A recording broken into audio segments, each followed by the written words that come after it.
"250 million years in the future, planet Earth is unrecognizable.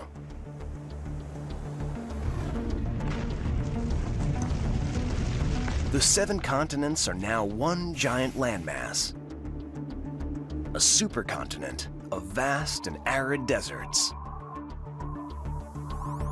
It's incredibly hostile, incredibly unpleasant. This is a very nasty land. Surrounded by a global superocean, packing terrifying storms. It'd be difficult to actually tell where the ocean ended and the atmosphere began. This strange new world will transform geography, the climate, even life itself. Earth may be on a collision course toward disaster.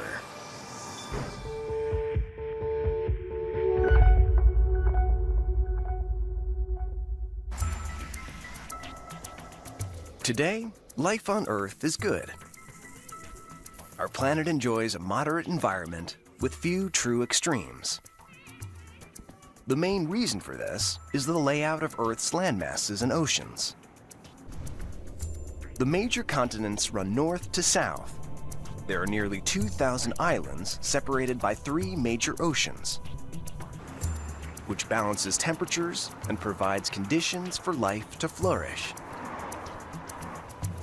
But that won't last forever.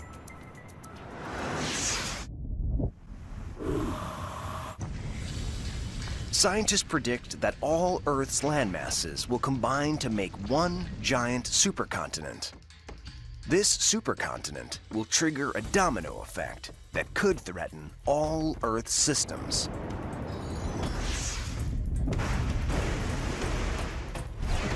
And consequences for the planet could be apocalyptic.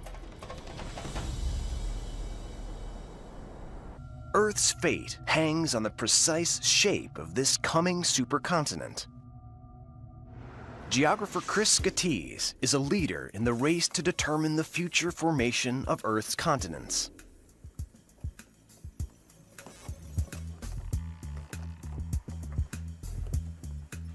What forced me to think about the principles, the driving mechanisms of plate tectonics, how plates evolve and how the system behaves. For Scatese, many clues are in today's continental layout. The key is to look for the seeds of things that may evolve and develop into the future. And there are other clues. In the past, Earth was a supercontinent before. 250 million years ago, all landmasses were joined in the supercontinent Pangaea. Recent research reveals surprises about how Earth's landmasses moved in the past. Traditionally, scientists used geology and fossils to reconstruct the shape of the Earth millions of years ago. But in 2007, evolutionary biologist Gonzalo Giribet revealed a different tack. He found a living creature that holds in its DNA a record of the journeys the continents have traveled around the planet. The mite harvestman is an ancient species found on every continent except Antarctica. The tiny bug can travel a range of 50 miles. 6 years of field trips and many thousands of harvestmen later, Giribet extracted DNA. He built an evolutionary tree of origin, dating back almost 300 million years.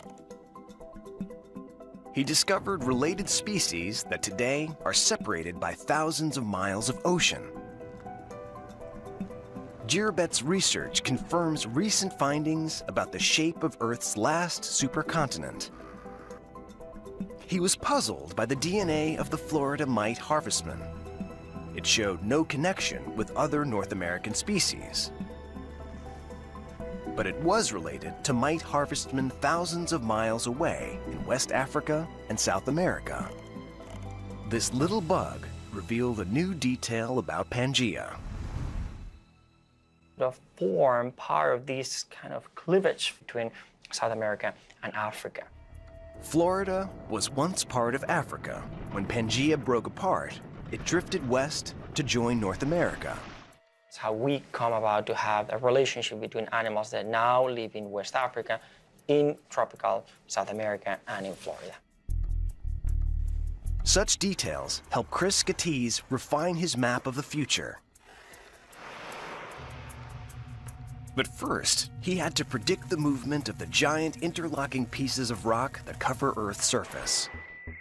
These tectonic plates float on a superheated layer called the mantle, the engine that drives the plates around the planet.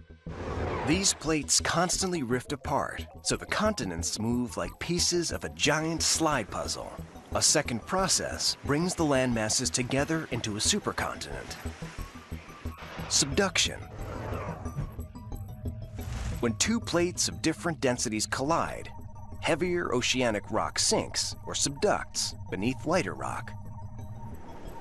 And when subducted by continental rock, ocean basins slowly vanish and continents collide. Scientists call this the Wilson cycle. Data from sites like McDonald Observatory in the Davis Mountains of West Texas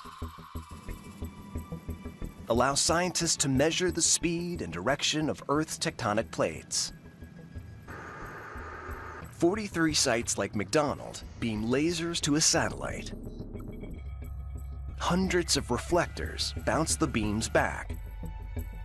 It's a technique called satellite laser ranging. Scientists then calculate the distance between the satellite and each ranging site. Their measurements are accurate within tenths of an inch. It was unimaginable that we'd be able to make these precise distance measurements, which allows us to measure these very tiny velocities on a human timescale, millimeters a year, measured over years or decades. Just blows my mind. Gordon plots this data onto a map. Here's a world map indicating the relative velocities.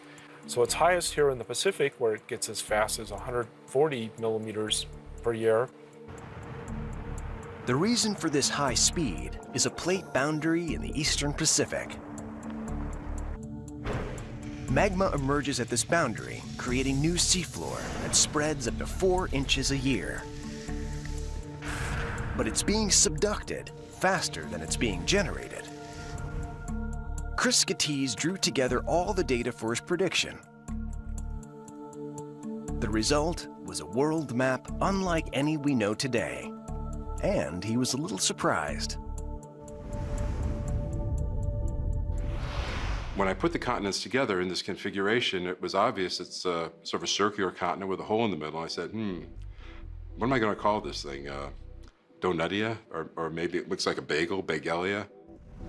250 million years from now, and our planet is barely recognizable.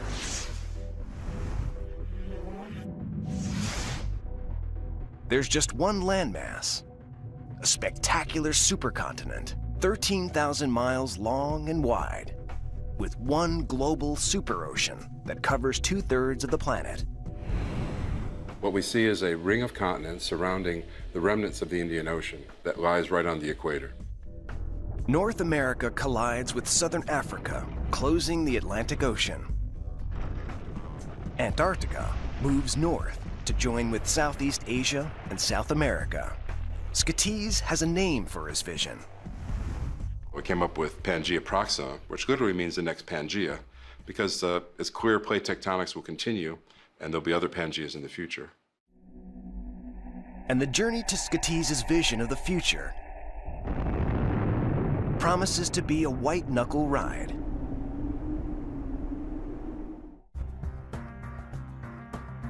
"50 million years in the future, our planet's landmasses are on a collision course. The evidence for this future mega-collision is already obvious today.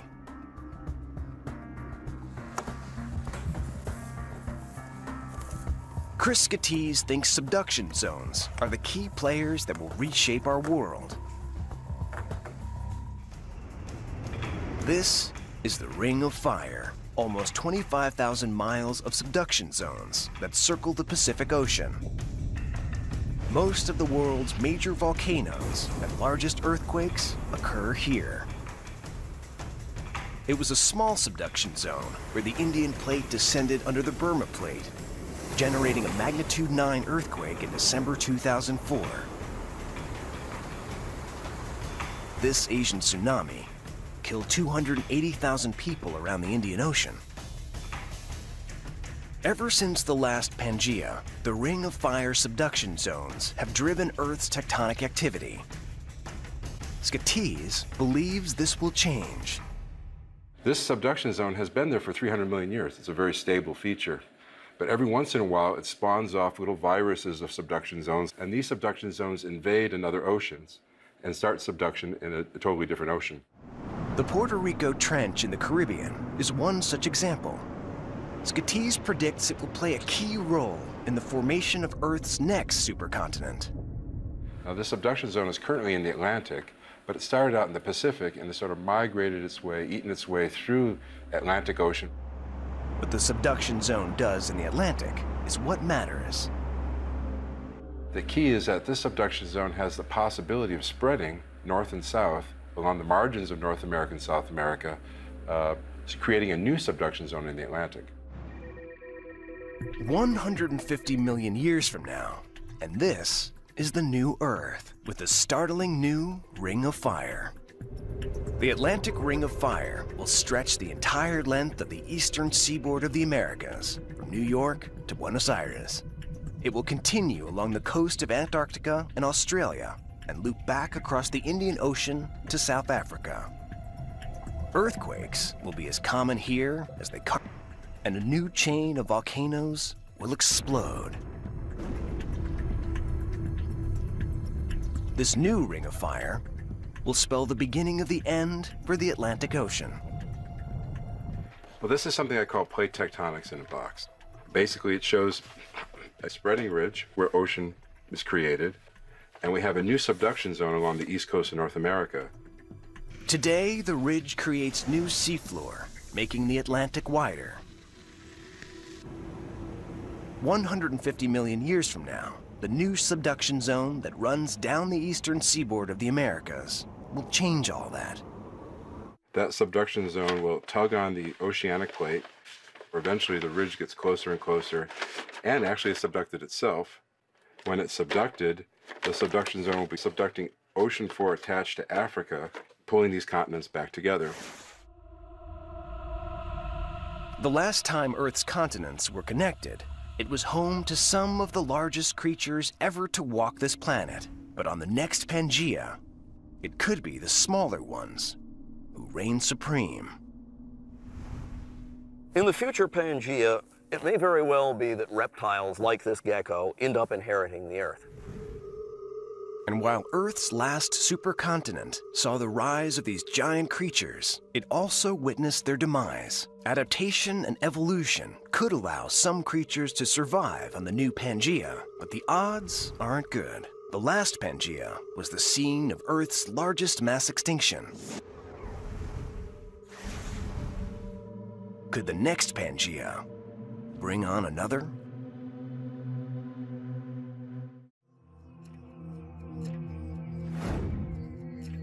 $252 million years ago, the last Pangea experienced the greatest mass extinction event in our planet's history. 95% of all life on land, sea, and air was extinguished. It's known as the Great Dying. Paul Wignall, professor of paleoenvironments at Leeds University in England, is fascinated by this ancient murder mystery. Investigating a mass extinction is really like being a homicide detective, but a homicide detective on a vast scale, a mass murder we're trying to find the evidence for. And so we're kind of looking for a smoking gun, some sort of big clue. Wignall believes the killer will strike again when the Earth returns to a single supercontinent. Greenland, 1997. Wignall searches for the cause of the Great Dying. He uncovers fossils of what he identifies as marine victims of this apocalyptic extinction event. Yeah, look! Whoa! Whoa! What a great conclusion. What we could actually see there was the detailed story of the loss of various creatures living on the sea floor as the things were dropping out one by one until eventually there was nothing left there. The presence of unusual quantities of golden-colored crystals of the mineral pyrite points to the likely killer. This only forms in the absence of oxygen, so this was telling us that here there was real clear evidence that the oceans and the seas at this time lacked oxygen, and so life in the oceans simply suffocated, and so they died off in huge numbers. But what would have caused this extreme lack of oxygen? There are many theories, but the extinction coincides with a massive outpouring of lava 250 million years ago. Scientists call this eruption the Siberian Traps. About 500,000 cubic miles of lava spills out onto the surface of Pangaea. Is this the trigger for the mass extinction? Wignall believes so. The eruption is 1.5 million times larger than that of Mount St. Helens. Lava covers an area half the size of the US to a depth of over 3,200 feet. The eruption releases deadly sulfur dioxide and carbon dioxide up to 10 times the levels of today into the atmosphere. A cascade effect begins. Carbon dioxide blankets the planet and triggers a massive heat wave on land and in the oceans. Most of the marine life dies, and this is only the start. Bacteria from the seabed thrive in the low oxygen conditions. They generate lethal hydrogen sulfide gas. If it gets into the atmosphere as well, it makes it even worse for life on land. It's already struggling because of the high temperatures, and now it essentially is having difficulty in breathing because this is a very poisonous gas. The eruption of the Siberian Traps leaves the oceans almost entirely dead. Life on land is devastated by the extreme climate changes and the poisonous gases in the atmosphere. Could life be taken almost to the brink of total extinction again on a future Pangaea? Wignall believes the devastating eruption of the Siberian Traps was an inevitable and deadly consequence of Earth being a supercontinent. When subduction zones drive the continents together, the result is me. Once a supercontinent forms, subduction stops, effectively capping the volcanoes. And yet heat and pressure from the mantle continue to rise. I'm sure in the future we'll get these huge eruptions again like the Siberian Traps, and we'll see the same sort of mass extinction happening again.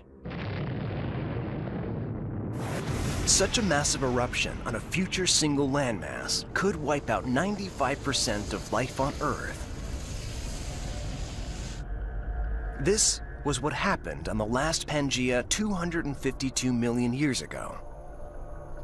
But life continued, evolved, and came to prosper again across the planet.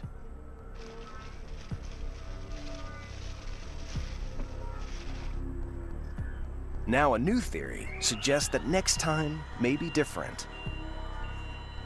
Climate scientist Ken Caldera believes that a future supercontinent could destroy Earth's natural ecosystem.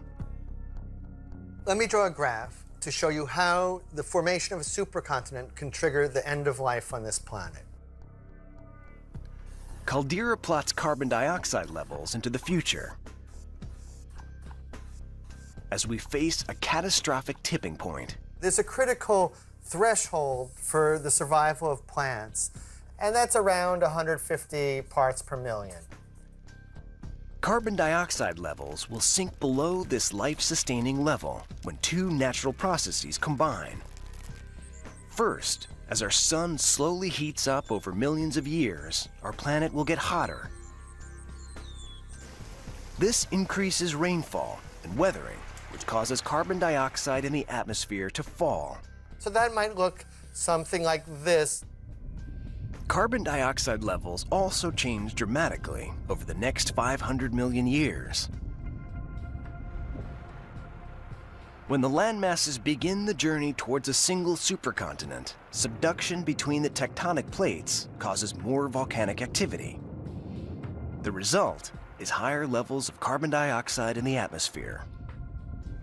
As the continents collide, they push up new mountain ranges. Warm air rises over mountains and cools. This moisture condenses into clouds and rain. Carbon dioxide dissolves in the moisture to form a carbonic acid that reacts with the minerals in the rock. This breaks down carbon dioxide, so atmospheric levels fall. With the supercontinent cycles, we expect to see an oscillation in atmospheric CO2 around that general declining trend, and eventually, boom. At that point, the plants will go extinct, the animals that eat them will go extinct, and essentially life on this planet will be over. Without life, the Earth's natural equilibrium is lost. But volcanic activity continues, and carbon dioxide builds up unchecked in the atmosphere. A runaway greenhouse effect causes temperatures to soar. The oceans evaporate and are lost to space. Our planet becomes as dry and barren as Venus, with surface temperatures almost 932 degrees Fahrenheit, hot enough to melt lead. This may not happen on the supercontinent 250 million years in the future. But this Earth will be a place of terrifying extremes. For millions of years, the continents have drifted around the globe, coming together, breaking apart, and coming together again. A long journey that may just lead to a planet void of life.